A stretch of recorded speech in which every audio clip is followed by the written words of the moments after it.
I want to talk a bit about low frustration tolerance and persistence. So what happens? People don't like the discomfort involved with life and involved with OCD. Now, life is going to hit you hard. There's going to be things that come out of the blue, things that are going to hit you that you weren't expecting, things that, oh, if only that hadn't happened, that's going to happen.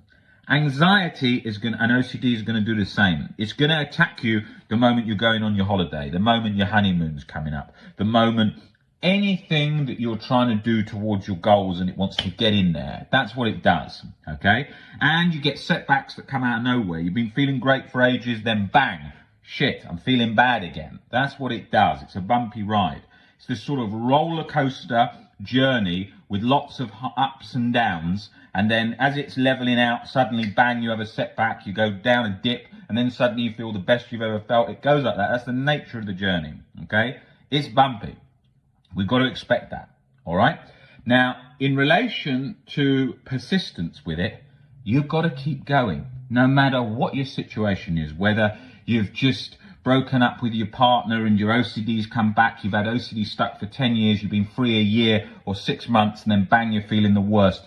The only option is forwards. Because what's the point of even thinking of a dead end?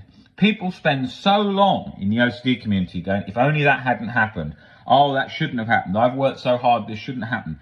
That's a load of crap, because these things happen. These things do happen, okay? You're going to have things like, oh, you were on meds for ages, you came off, then you had a setback, now you feel worse than ever. Those things are going to happen. That's part of the journey. Now, I'm known for sort of telling it how it is.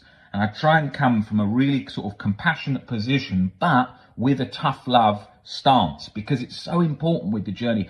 I see so often when people with OCD, everyone is trying to really comfort them and be so comfortable all around them, and it doesn't help. You need to look at what the problem is, and you need to intervene there and create change. Changing your life in all areas, changing anxiety and OCD, is about getting in there and creating change. That's what I'm about. I'm not about telling you what makes you, I'm not about talking to you about what makes you feel comfortable. I'm not talking about saying it's only OCD, because we know that's a compulsive cycle that's going to last forever, right? Now, people get into that situation so often because it's so common from the beginning. I think every person who comes in the door has had family, friends telling them, oh, it's not that big a deal. Oh, don't worry. Oh, it's not OCD over and over. You've heard that all the time. But it doesn't work with OCD, because OCD is always going for, but this time it's real. This time it's different. That's what it does. That's the nature of OCD. Okay? So you need to factor that in. You need to factor in that OCD is going to specifically say to you, this is the exception. If it didn't say it was the exception, it wouldn't be much of a disorder, because you'd be fine all the time going along with it just screaming its head off saying, oh, this is OCD. That wouldn't do nothing, because you wouldn't care that it was OCD. Then it wouldn't scream its head off. It would fade down. But you're not going to, it's always going to scream it's real. It's always going to scream it's this time it's different. And it can convince you of anything. People don't realize that, how quickly it can. If I said to somebody, that person's a murderer, yeah? In 2 seconds, wow, it changes in your mind. My God, look at how I look at them differently. That's how quick a perception changes. But OCD can create that about anything. It can tell you your partner's been cheating your whole life. It can tell you your dad's not really your dad. It can tell you that you've got a disease and be convinced of it in 2 seconds that you've got it and you're going to die. It's going to do all that stuff, because that is the nature of what it does. So with OCD, we've got to be really realistic about that.